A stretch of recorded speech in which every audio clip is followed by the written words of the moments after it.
Hello everyone, how's everyone doing? So today I am going to do a general card reading and not pick a card. I have taken two different decks.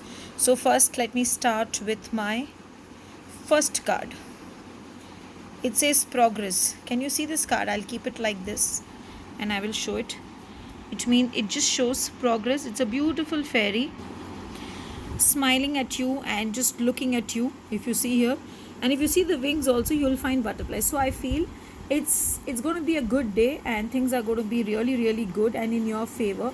I also feel that take one step at a time. The fairy is reminding you that, see, behind you there's a lot of work. See, if you see close up in these images, there are people, there are butterflies, there are flowers. So there's a lot of work, too much of responsibilities. Maybe you are trying to heal yourself. You're trying to start working on your goals, and you're not able to see where to reshape it or how to reshape it and how to make it happen. That somewhere is actually stressing you all a lot, and you feel, how do we go about it? But I will only say that just stay grounded there, be calm, and I'm sure some things will work in your favor and things will change and you will move forward. I see this fairy as a fairy who's moving forward.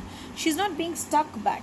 But let's see what the Mother Mary cards have to say. I have taken this cards out after a long time. It's a beautiful card. It says, I step out of the way and surrender any need of control in order to make room for God's healing. So basically, this card is also saying that, surrender your issues to the divine, and the divine will see what has to be done and what needs to be done to be sorted out.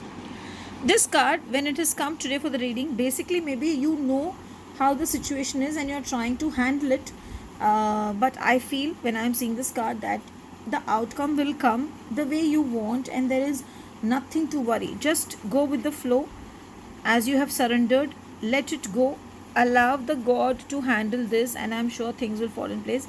Today, if possible, if you have a rose quartz, carry the rose quartz with you. And today you need to wear something in brown. If you don't have a brown color dress, then maybe you can carry a tiger's eye with you also, but brown color would be better and preferable. Also, in the morning, light a ghee lamp and chant Om Gam Ganapatiye Namaha, Om Dam Durgaye Namaha 108 times each, with Ganapati mantra followed by Om Dam Durgaye Namaha, and you will feel your issues getting sorted out and things just falling in place. Have a blessed day ahead and God bless you all. Thank you.